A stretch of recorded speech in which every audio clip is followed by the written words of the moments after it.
Okay, we are live. Yes. Okay, welcome to the show, Zevi Slavin, all the way from Crown Heights. Yo, Mir, so good to be with you here. What a privilege and a pleasure. Likewise. So, welcome to another segment of the Jewish Original Community uh, guest series. I don't know what we're going to call it, but I guess that's a title for it. And today on the show, we are with Zevi Slavin, the founder and producer and creator behind Seekers of Unity, a YouTube channel with 46,500 subscribers and counting as of this recording. It's not nothing. It's a big something. And I met Zevi a little over a year ago, almost I think 2 years ago in Yerushalayim in the city of David. It's not a shabby place to meet someone, and we clicked immediately, and we both realized we're creators, we care about bringing light and using all these modern methods of communication for the best. And so it's a pleasure to finally create some content with you. So l'chaim. Wow, Mary, the pleasure is all mine, Mir. It's I knew from the second that we met it was like content creator love at first sight. We're both no, but seriously, we're both. It's great to meet people that are really dedicated to the values and the beauty of our tradition and wanting to really bring that in the most modern, compelling, cutting edge ways. And I'm honored to call you a friend and now a collaborator. I mean, we've already been behind the scenes. We've been collaborating on various projects, but Yeah, formally to share the screen with you is an honor and a blessing. likewise.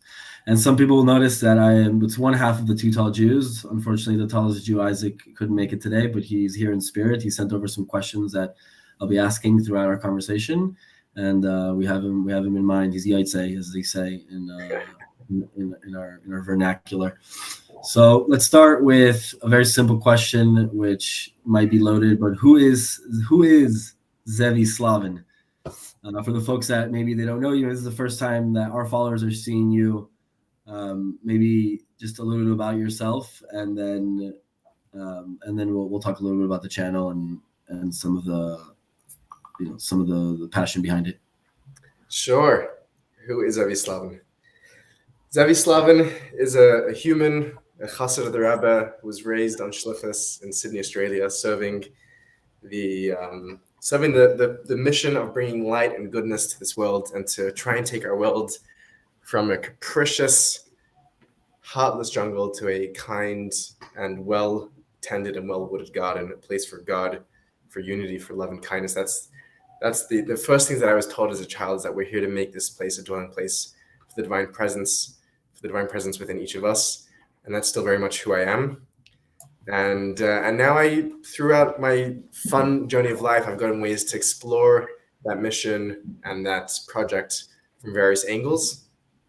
First, I was teaching in more traditional settings, adult education around Jewish mysticism, and in the past 5 years or so, I've moved my attention more to a global context, both in terms of who I'm sharing this wisdom with a global audience, thank God, and also with the perspective that I try to bring in to inform this mission, that I no longer see it something which is strictly or uniquely Jewish, but it's something which is a human project, which humans of all ages and walks of life have engaged in this quest for divinity. And that's part of what I'm trying to bring to the table, is the global human way that we can move towards a redeemed reality where we're living in unity and harmony with one another. I like that, redeemed reality. Maybe that'll be the title of the episode. So you mentioned a little about, you briefly mentioned Seekers of Unity, and obviously mentioned at the top. How did the channel start, and when it started, did you envision it being what it is today? The channel started because I had all these ideas in my head that I really wanted to talk about and share with people. and both for myself to be in conversation and to be in exploration together with other seekers around them, and also because I felt like it was a narrative which the world didn't really have, or at least my world didn't have exposure to. Both a narrative which tries to understand and see mysticism in a very rational, comprehensible, understandable light. That mysticism is not some strange, bizarre, magical, incomprehensible thing, but it's actually very real and very practical and very, very logical. And also to see mysticism as part of a global phenomena. Like those were two narratives which I felt were missing in my world. And the initial idea that I had was to write a book. When I was growing up, people don't know anymore, but there used to be these things called books. You had like a cover on one side, a cover on the other side, and pages in between with ink on them. It's a very old thing, but so I thought I would write a book.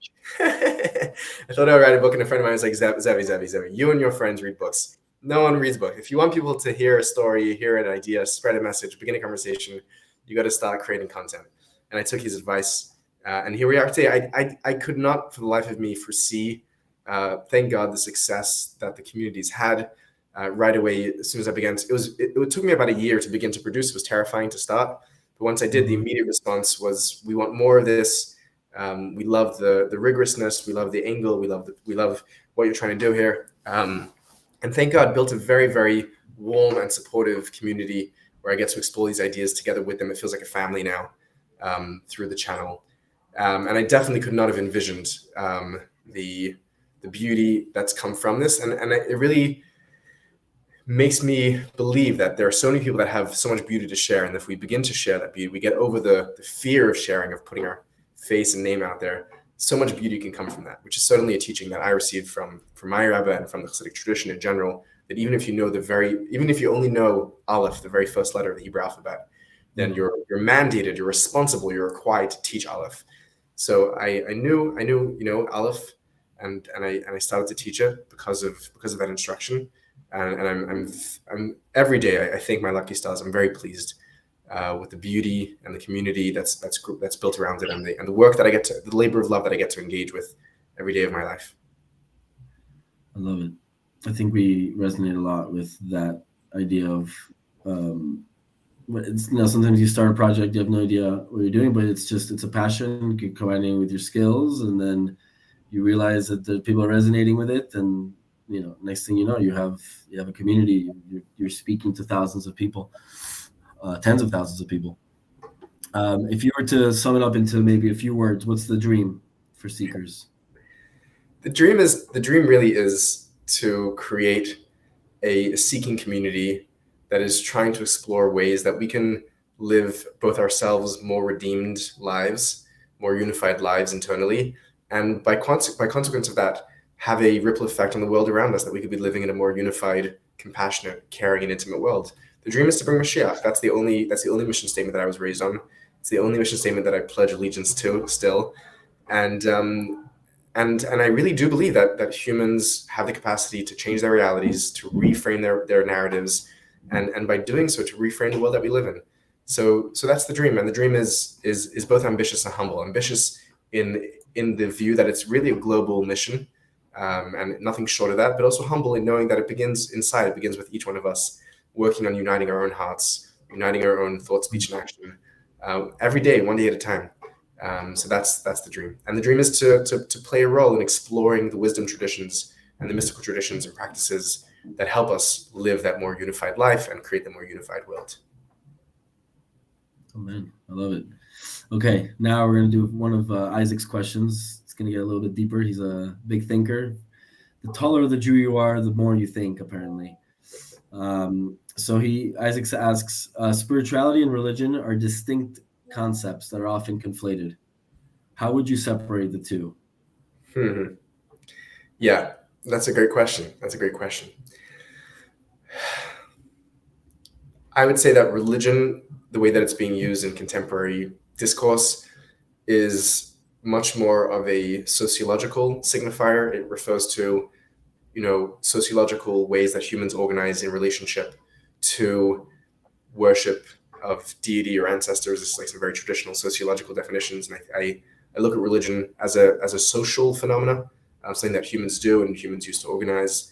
an idea which we get from Dirk. I mean, now there's spirituality, which is a term which I don't love using. It's an important term, but I prefer mysticism, and we can speak about that. Spirituality refers to a emphasis on the spirit as opposed to the material, right? Spirit and matter is a classic Greek distinction that we still continue to trade in, and it seems to be that we can choose to emphasize aspects in our lives that are concerning the material, our bodies, the material world, and there are things that we can emphasize that are the spirit, the soul, thought, things that are immaterial, intangible, and the spirituality is an emphasis or attempt to get in touch with the intangible in reality, and spirituality certainly functions a great deal in religion, but there is obviously spirituality in the absence of religion. One of the largest growing sociological denominations are the spiritual but not religious. So they can certainly be separated, and we're seeing that now, and I think that's an interesting I think that's an interesting historical phenomena. Yeah, that's maybe a little way to give some context and grounding to the few terms. Yeah, I know you mentioned that. I know that your channel isn't exclusively for a Jewish audience. Our audience is mostly Jewish, and I think Isaac's trying to, when he asks these questions, I know he's trying to also find an answer for himself in his own journey. So, for many Jews, spirituality is understood as the goal of prayer or communal worship, when in reality it's more of a process. It's not really the end all be all.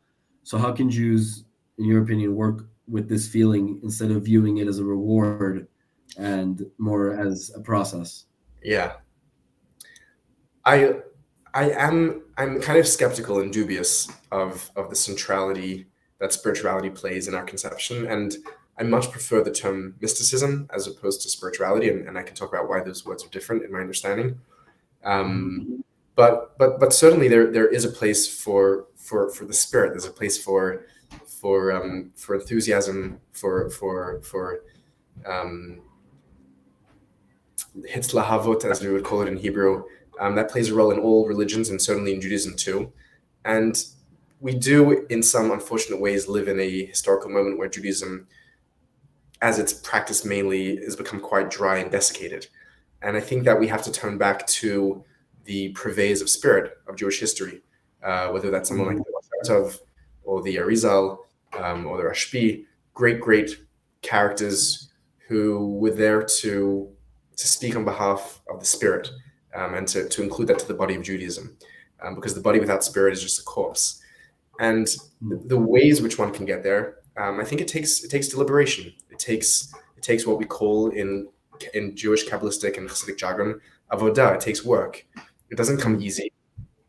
It takes getting up early enough to make the time to sit down and meditate before prayer. It takes the mental effort during prayer to try and not get distracted by extraneous thoughts, but to focus on what one is trying to connect to and what one is trying to achieve. And with that effort and with that preponderance, with the time given to try and achieve a life of the spirit, it's certainly possible.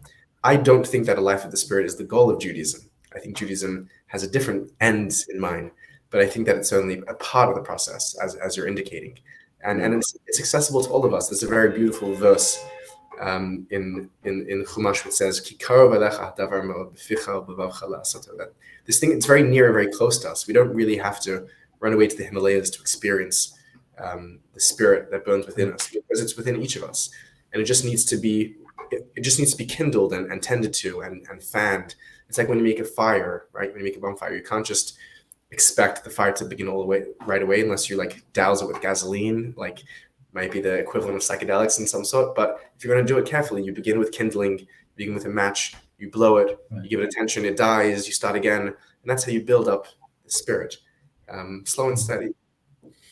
Right. I mean, as of this recording, the Parshiyot, the weekly Torah portions, are talking a lot about the sacrifices, which is in Hebrew a korban, which is the same word as kikarov. It's when we sacrifice something, we're coming closer to God and taking a part of ourselves, and in that process, like serving up, this a higher reality that allows you to kind of realize that all of this is bigger than you. You sort of woke up one day and started having memories and started realizing that you are you, and this is where you live, and this is the people that are around you, and we kind of take it for granted. I've been learning a lot about in this time of Purim of like matanot chinam, like free gifts. Basically, life is a free gift. Like it's not a given that we're here, and even more that we're Jewish. Such a small percentage, but such an influential percentage. And so, it's kind of like that quote from it is that quote from Spider-Man: "With great power comes great responsibility." I'm sure it exists somewhere in the Gemara also, but that's sort of what comes up for me with what you're talking about. Certainly. And it does take sacrifice. I mean, if you're gonna get up to spend an hour, in meditation before prayer, as we're told in the Talmud that the Jewish mystics would do of ancient days, then you're gonna have to sacrifice that hour of cozy sleep. And that's a sacrifice. Absolutely. Right. Beautiful. Okay, so again, we're sitting here with Zevi Slavin live from New York. I'm Mayor Grumberg live in Jerusalem. We have a few more questions. Although this is amazing. One of the things that I love about our show, our content, when we bring on other people for interviews, is that it becomes more conversational. Even though we're not in the same room, and it would be amazing if we were, but we have to take advantage of the technology that we have. Our content started because of the whole COVID world of going online and us realizing that we didn't need to be in the same space. Isaac's been in New York the whole time. I was in Florida when we started. Now I'm in Israel. So thank you again for joining us. So what do you think is one thing that people misunderstand about Kabbalah mysticism? And maybe here you can talk about why you prefer using the term mysticism. That obviously it seems like a buzzword because of the Kabbalah Center and because of the way that it's been taken out of context. And no one's really, the people that are going to the Kabbalah Center aren't really learning the Zohar in the way that the Tzaddikim and Tzfat are. So. What do you think is one of the main things that's misunderstood about this field of study that you would like to clarify right now, once and for all? I think that when people think about Kabbalah and people think about spirituality, they think about something which is very abstract and arcane and esoteric and distant and nebulous and ephemeral. And there's good reason why mysticism and Kabbalah, which is often used synonymously with Jewish mysticism, which is something of a simplification. But there's good reason why those things are seen with all of those connotations that we just listed out. But I think that when we begin to actually investigate what these texts are about and what these practices are about and what the people who live them are about, they're actually not, particularly in a Jewish context, they're not about escaping into the spirit. They're not about escaping away from the material world. There are certainly traditions where that is the case, and there are even traditions within Judaism where we see that being evidenced. But the reason why I wanted to make a distinction between spirituality and mysticism, I mean, mysticism is not a Jewish word, obviously. It's a Greek, it's a Latin word translated from the Greek, moi mystica, going back to the Greco-Roman mystery traditions, and it has a sort of long and complex history until it gets to what it means by us today. But a more indigenous word would be like pnimiut Torah, the inside, the depth, the inwardness. And right away we can hear that the connotation is different, right? When we speak about something which is inner, which is deep, we're not talking about flying off to the spirit. We're not talking about escaping where we are. We're talking about going into the depth of who we are and where we are, the depth of this moment. And it's in that depth, it's in the depths of the words of Torah, it's in the depths of God's creation where we do find divinity. And that's a very different direction. And part of the emphasis, I think, when we move into the mystical, into the depth, as opposed to flying away to the spirit, is we move to a place of unity, a place of oneness. And just about every good philosophical mystic that I know, why they will use the spirit and matter as two sort of different things, they'll tell you at the end of the day, really, these things are both one. They're both two sides of the same coin. And the work of the mystic is to unite the spirit and matter, is to unite the mundane and the transcendent, not to fly away and leave the material behind, but precisely by working in the material. There's a term in Chassidut of avodah b'gashmiut, working in our physicality, that we come to encounter the deepest levels of divinity, not the highest, because highest means we're running away, but the deepest. How deep can we dig into ourselves, into our practice, into our relationships, into the present moment? And that's what I'd like people to. That's one big misconception I would like people to know. And then secondly, to know that it's entirely rational, and there's good metaphysics, there's good epistemology, there's good ontologies, some of the finest thinkers of both East and West have developed some very sophisticated, cogent, coherent, and persuasive ways of thinking about mysticism, all the way from Plato to Shankara and Ibn Arabi and Meister Eckhart and the Ramak. One does not have to put their brain away in order to engage with mysticism, but on the contrary, if you're going to be really engaging in mysticism, particularly from the lineage that I was born in, of Chabad Chassidut, the mysticism of Chabad is about using your brain, Chachma bin Adat. It's about using all your intellectual faculties to come to understand why the truth of reality is that it is united and that it is divine. And there may be the two big misconceptions that I'd like to dispel. Yeah. Do you feel like you have a lot of that back and forth with your community, where either somebody's challenging you or they're genuinely curious and they're coming in with these misconceptions, and you find yourself doing that a lot, or people come in kind of already knowing they have a little bit of a background? I'm saying because once you engage with the people that your viewers and you're the seekers of unity. Yeah, I mean, it's a very beautifully diverse community, and people are coming in from all different angles and levels and degrees and religions or lack thereof, and level of engagement with the text. I mean, there are certainly many people in the community that know a lot of the traditions specifically better than I do. You know, I don't pretend to be an expert in every tradition. That would be near impossible. So there are certainly some very many, I would say, well-read, well thought out, for whom these ideas are taken for granted. And then there are people who have never heard the term before that stumble upon the work and like what we're doing, and for them a lot of the work of building up these definitions and dispelling the myths around these two concepts are very important.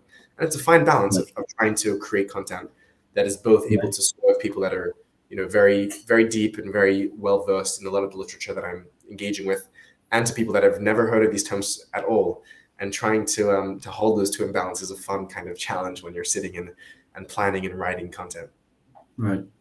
Yeah, and I also feel like there's a little bit of a challenge within the Jewish community as well, because for so many years, it was, you know, even to this day, a lot of people don't even touch Kabbalah until they've learned everything else, until where we say you should be 40, you should be married, you should learn, you know, Torah Shebechsav and Torah Shebal Peh, but I feel like now there's been a shift where it's saying like, no, there are vessels, Chassidut being one of them. There are vessels where you can actually tap into some of this, because we've had in the last 150, 200 years, we've had some big sages, big tzaddikim that have brought down a lot of these concepts and made it more manageable, I guess you can say.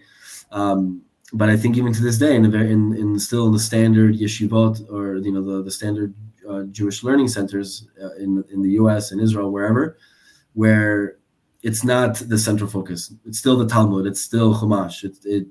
And I think now I feel like now there's starting to be a shift. I think, you know, I'm speaking out of a feeling of the way that people are having conversations at around the Shabbat table or online. It feels like there's, because of content like yours, because of, you know, my good friend Eliyahu and Sfat Pereira and two Chassids, and I feel like there's been a little bit of a shift within the community that also has been, you know, positive for you in a way to be able to actually engage and not see Kabbalah as taboo, because, and in a way there's a reason, right? Because of what happened with fake messianic figures that actually understood it and used it for their own benefit, or used it in negative ways, Shabtai Tzvi being the most infamous. So yeah, it's more of a comment about that. Yeah, listen, I think there's good reason to not study and teach Kabbalah publicly. It can be very dangerous. It can be very unsettling. It can lead people to psychosis. It can take people away from good, pious, communal life and practice. I think there's very good reasons to not engage with that, and there's very good reasons why restrictions were placed historically upon learning Kabbalah. But I think that, and I might be biased here, but I think that unfortunately, the reality is that all of those restrictions are great and wonderful when people are doing okay, when like people are all right and we can get by with the bulk, the body of Judaism. But people are dying. You know what I mean? People are dying inside. People have lost meaning. People have lost identity. I speak with people. I'm on the streets. I know what's happening. People, whether it's emotional or literally physical, people taking their lives. People are lost. We're a generation that's thoroughly, deeply lost, and we've lost contact. We've lost contact with reality. We've lost contact with community. We've lost contact with ourselves and our emotions. And unfortunately, we don't have the luxury of saying, wait till you're 40, wait till you've mastered all of Tanakh and Talmud and Halacha and Poskim, Rishonim, Achronim, Nesekelim, Goinim, Savarim. We don't have that luxury because people are dying physically and spiritually. And the world around us, we're so out of touch with the world around us that we're able to exploit one another and destroy the planet in the process. The chidush, the novelty, the innovation of Chassidut was to say that we just don't have time anymore. The prince is sick, and unless we do something drastic and immediate, the prince is not going to make it. And that's where we stand. We stand at a critical moment of crisis, and the question is, will we tap into the deepest wisdom of our tradition and save the soul of Judaism and the soul of humanity, being an integral part of that, or will we stand by and, out of fear for the repercussions, not play our role in trying to redeem the world, and watch people die and watch it burn around us? No pressure. I mean, I don't want to get too much into it, but in Islam, one of the groups that actually historically had very little issues with us were the Sufis, who are the mystical Kabbalistic sect of Islam. So I think there's something there about being a bridge. Sorry. I think that mysticism is a phenomenal bridge in many ways. It's a bridge between East and West, because there's a shared logic and language between Eastern and Western mystical traditions. It's a bridge between the past, antiquity, and modernity. I think it's a bridge between religion and science in very profound ways. It's a bridge between theism and atheism, as many thinkers have pointed out. It's a bridge, and it's also a bridge between religions. I think my deep feeling and conviction from years of study is that a quote which has been attributed to Meister Eckhart, although it's probably not from him, that while the theologians sit and quibble from today to the next, the mystics speak one language.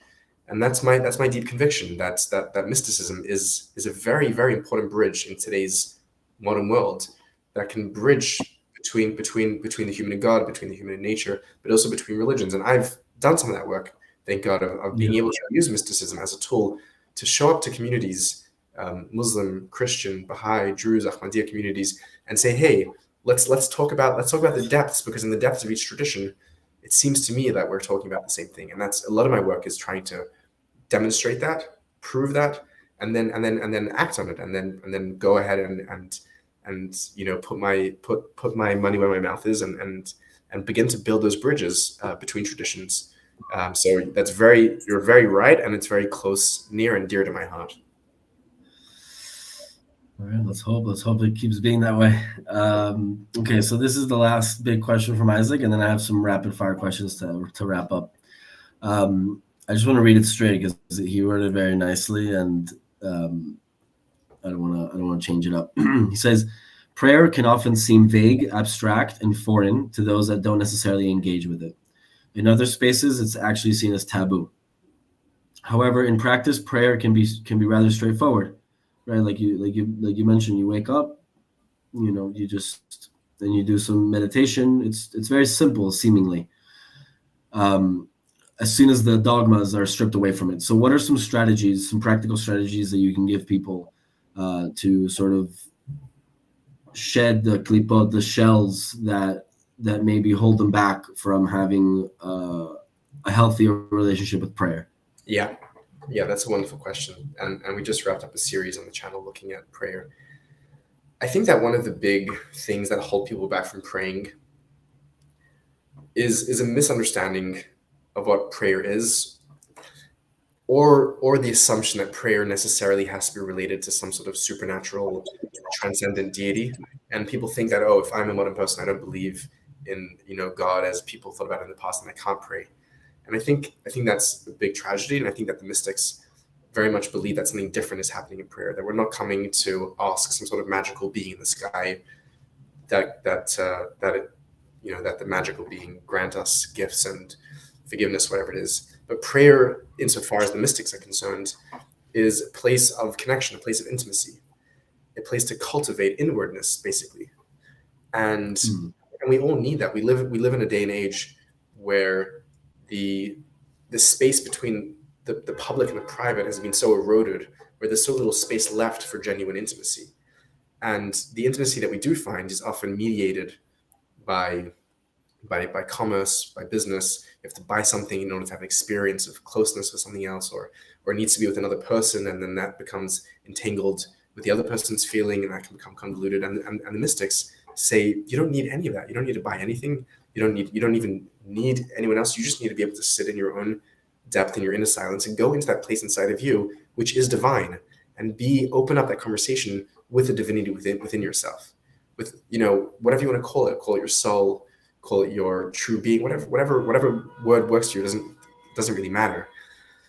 And as far as I can tell, that's what the mystics are gesturing at when they speak about prayer, is entering that deep silence. And from that place, we can begin to get back in touch with what our true deepest desires are. Because we live in a world where our true desires are so blanketed and covered over by what we think that society thinks, we want from it and it wants from us. And when we can tap into that deep silence, we can realize that, hey, we're actually here for something else entirely. We're here to be conduits and vessels of light, and we're here to love, and we're here to care, and we're here to be good to our neighbor. And prayer is that place of being able to tap into those deepest things. And when we pray, and whether we use mantra or liturgy or silence, we're able to tap into that deepest aspect of self, which in the end of the day really knows what's best for us and knows what we want. And that place can be very healing. And it is from that place that we draw out the blessings in our lives. It is from that place where we draw the healing in our life, the sustenance, all the things which we think we're beseeching some sort of magical alien, father in the sky with a beard. It's actually the divinity that we are co-creating, that we are in relationship with, to which we engage in conversation by entering that inner silence. And I don't think one even needs to believe in God to enter that place of prayer. If one does, obviously that can be very helpful, and they can work with the traditions that have built liturgy around that kind of language. But often that language can be very inhibiting and can turn people away. And I wish people didn't feel that they needed to use those categories in order to have a meaningful prayer experience and a meaningful prayer life, to live in a prayerful way. Right. I like that you started with it being connection, because at least in Hebrew, the word for prayer is tefillah, which the root is letapel, which means to connect, which is the same root of tefillin. Absolutely. Sorry, I'm having a little bit of a cough. How you doing, man? Are you feeling okay there?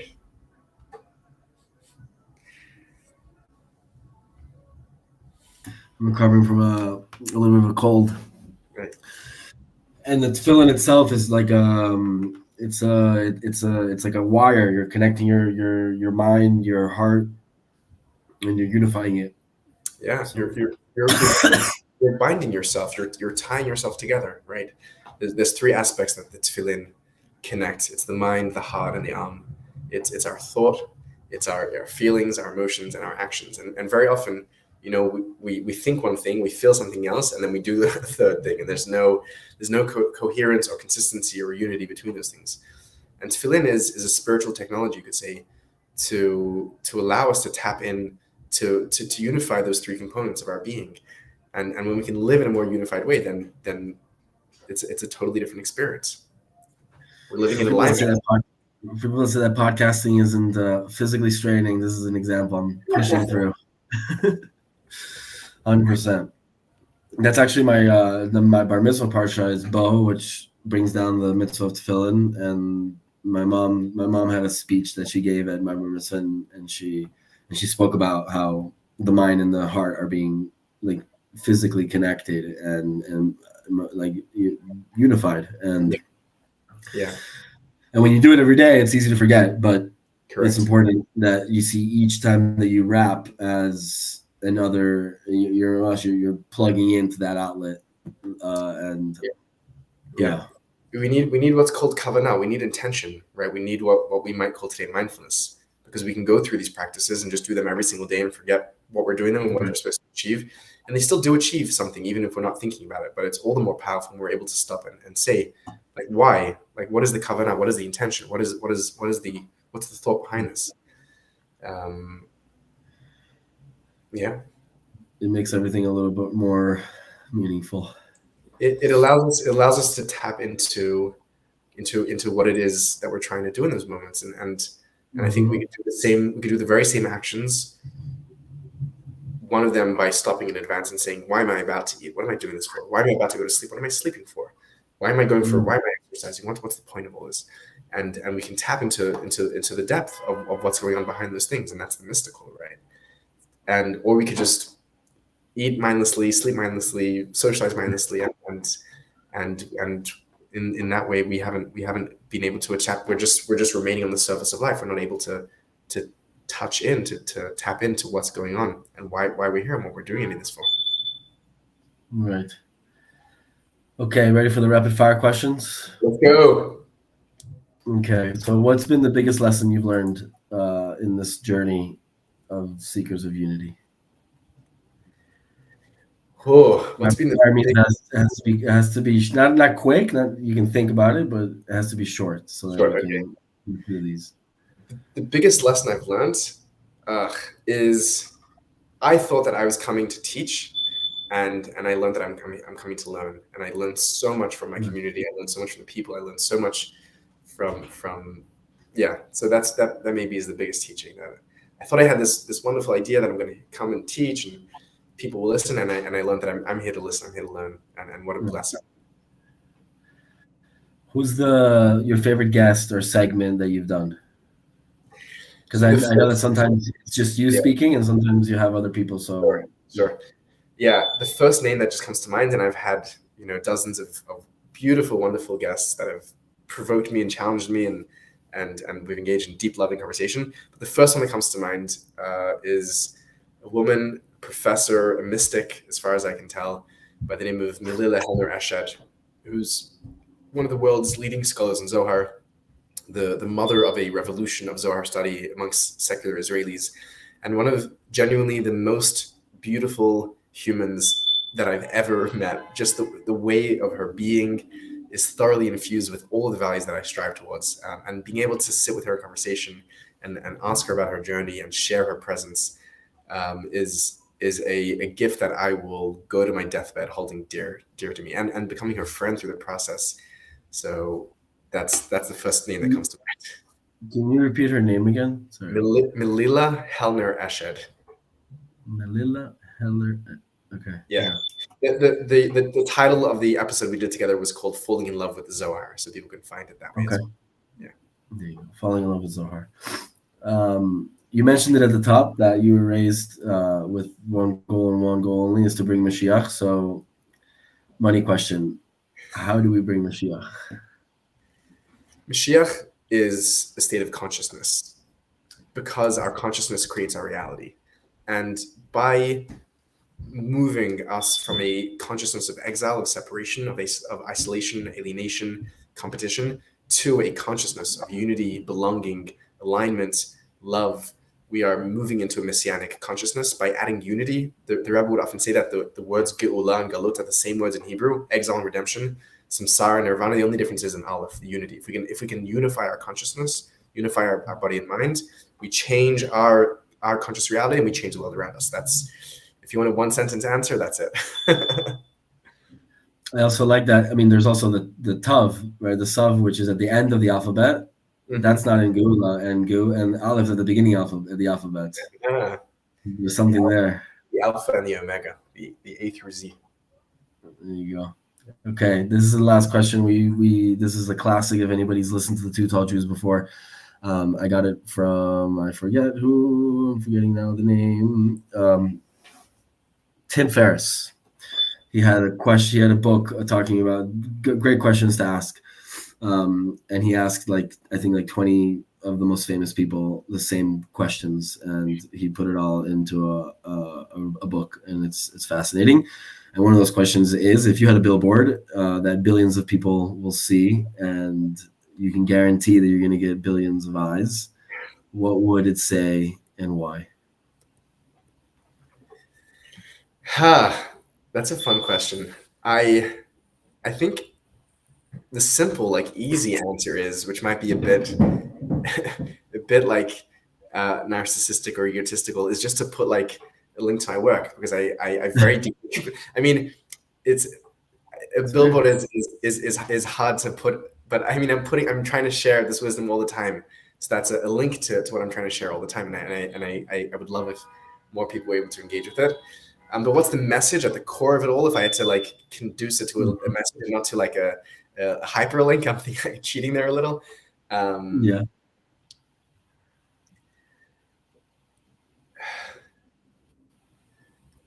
I think the message of the mystics is that like that we are one, and we're one with ourselves, one with each other, one with the world around us, and in that we are beautiful, and in that we are divine. So if I could, I need to find a way to put that into one sentence. I think that fits. That would fit on the billboard. Billboards are big. Nice. Do you have any questions for me? Yeah. How are you feeling? I feel that you're sitting there coughing. No, I'm recovering from a cold. It's the change of weather. It's summer now. I went from cold to hot in a matter of 24 hours here. Yeah, I miss So hanging out with you in person. It's yeah. No, thank God, I'm good. I got some healing soup waiting for me after this conversation. And What would you put on a billboard? what I put on a billboard, And obviously, it can't be a link to your socials. obviously that. Thank you for asking. I feel like I never get asked. Cool. So every Friday night, in general, I connect a lot with singing, and I have something coming to Jerusalem and joining the community here. I didn't realize how much I would connect with prayer, tefillah that is sung, and Kabbalah Shabbat. For those that know, in a lot of spaces, especially if you follow more the Karlbach minyanim, they'll sing through those psalms. And one, it's actually not a psalm, but in Lecha Dodi, there's a few that I really connect to. I honestly think that Lecha Dodi is a key to the redemption. If we really look at each of those verses and actually act on them, we can bring about this consciousness that you're talking about. And the one that I connect to the most is the one that says Hitohu Hitohu ki ba'alech kumi uri shidaberi. Right, it's saying wake up, and it's like it's saying wake up, because your light is coming to you, the light, and that's what's going to reveal. And if you've sung it, you realize that at this point in the Lecha Dodi, it's building up. I think this is right in the middle. So you've already gone through four of the stanzas, and it really builds up. It's really like a war cry. This whole song, it's literally just saying, get up from the ashes. Don't be ashamed. And he was writing this in the 1600s. Shlomo Akabitz was writing this in the 1600s. And it's insane how relevant it continues to be. When you talk about rise from the ashes, 80 years ago, we were burnt in the ovens. 6 months ago, we were burnt in our homes here in Israel.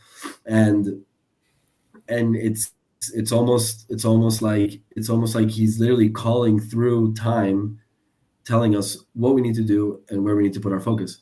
So I would put that phrase from Lecha Dodi next to my link. Follow Jewish History Guy, understand Jewish history, Jewish original media. I love it. Rise and shine, baby. Uri. Uri Uri, and it's my name, like Meir. So Meir, right? what's that? His Hisnari me'arver kumi. Wake up, shake off the dust. Right. She big day tiferti cham. Yeah, wow.